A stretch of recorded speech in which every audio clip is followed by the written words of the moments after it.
Après 2 ans de mise en œuvre du projet Appui à la résilience des femmes rurales face au changement climatique pour un développement socio-économique durable dans la commune Koza de Haut-Togo, les parties prenantes se sont retrouvées vendredi 7 novembre 2025 à Pia pour faire le point des activités mises en œuvre, présenter les résultats atteints pour une meilleure capitalisation des acquis de l'initiative mise en œuvre par l'ONG Organisation pour la promotion de l'agroécologie solidaire OPAS, grâce à l'appui financier de l'Organisation internationale de la francophonie OIF, dans le cadre de l'appel à projet du Fonds de la francophonie avec elle, 4e édition. Ceci dit, il convient de se rappeler de l'objectif principal du dit projet. Ce projet consiste à améliorer les conditions de vie socio-économique de ces femmes à travers la transformation des produits agricoles, notamment l'arachide en huile d'arachide et de beignet, et les graines de néré en moutarde. De son lancement officiel où les premiers outils de travail ont été remis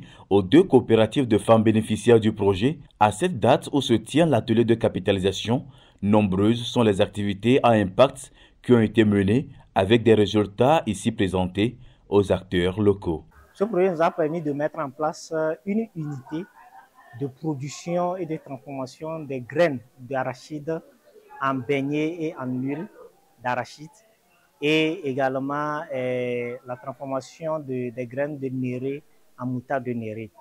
Et cette unité est actuellement opérationnelle et profitable à ces bénéficiaires de femmes qui sont les membres de la coopérative. Et nous pouvons également parler de la superficie que les autorités ont mis à disposition de ce projet pour la culture d'arachide sur une superficie d'1 hectare, et également les 3 hectares qui ont été mis à disposition pour le reboisement des 1000 plants de néré et pour garantir la matière première à l'avenir. Ce n'est pas tout. Sur le plan formation, ces membres des coopératives Solim et Pouedéou ont suivi plusieurs modules en lien avec leurs activités respectives. Aujourd'hui, les capacités de ces femmes sont renforcées en ce qui concerne l'entrepreneuriat rural, le marketing, comment elles peuvent vendre leurs produits, et la gestion administrative et financière d'une coopérative. Aujourd'hui, elles ont également les notions sur le leadership féminin et communautaire, comment elles peuvent apporter également leur respectif dans le développement de leur communauté. Nous sommes très heureux, d'autant plus que le projet a contribué à l'amélioration des conditions de vie socio-économique de ces femmes-là. Qui de mieux pour parler des impacts de ce projet si ce n'est les bénéficiaires elles-mêmes? Face au public, elles ont rendu témoignage des effets positifs de l'initiative dans leur vie. Le ONG OPAS, vraiment aujourd'hui, là, je ne sais que dire. Seulement, c'est le Dieu qui va le bénir de tout ce qu'il a fait de nous. Parce qu'il nous a fait sortir de nos pauvretés. Il nous a payé des outils que nous devons travailler avec. Comment pratiquer la propriété, comment aussi attirer la clientèle, tout, on ne savait pas. On a eu des formations par rapport à ça et ça nous a aidés. Et nous avons le marché, nous avons bien le marché. Nous pouvons faire un sac d'arachide transformé en beignet coulis, ça va finir le même jour. La vente a augmenté. Nous disons que nous sommes autonomes. Nous, les femmes, nous sommes autonomes.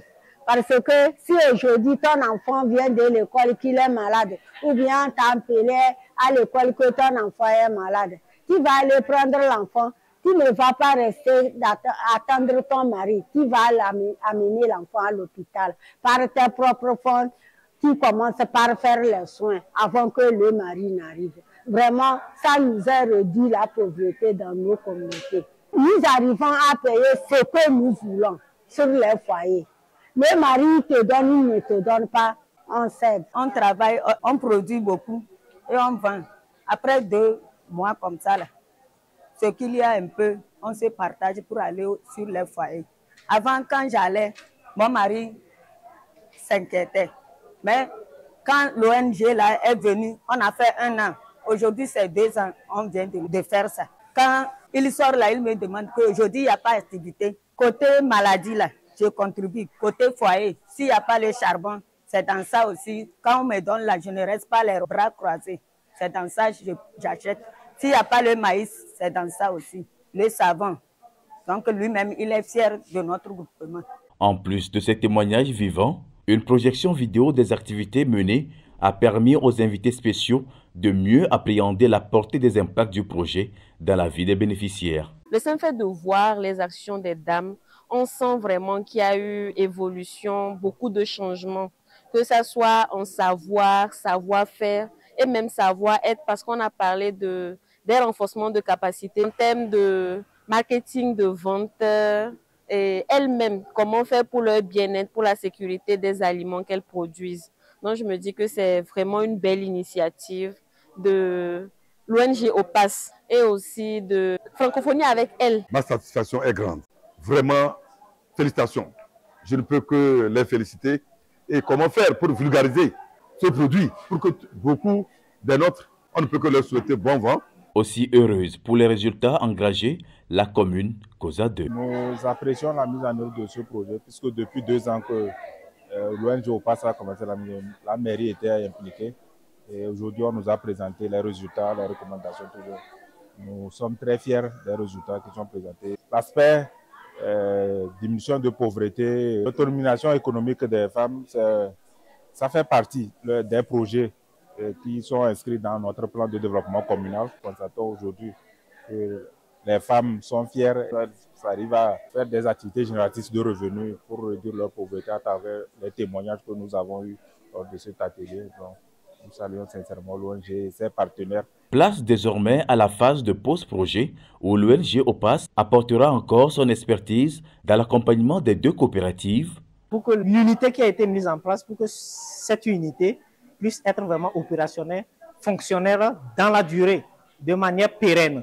Nous allons mettre l'accent maintenant à les accompagner dans la vente de leurs produits. Actuellement, une boutique en ligne est mise en place pour rendre visible leurs produits et aussi faire des sensibilisations au niveau des médias pour rendre de façon connue leurs produits. Nous saisissons l'occasion pour dire merci. Merci à le partenaire financier, l'OIF, l'Organisation internationale de la francophonie, à travers son fonds La Francophonie avec elle. Et merci également à la commune COSA 2. Merci également à toutes ces institutions étatiques qui ont été à nos côtés. Et un merci infini à la chefferie traditionnelle. L'accès à l'eau potable à travers la construction de forages près du site de production et pouvoir trouver d'autres terrains pour élargir l'espace de culture de l'arachide ainsi que le reboisement du néré sont les 2 grandes doléances posées par les bénéficiaires.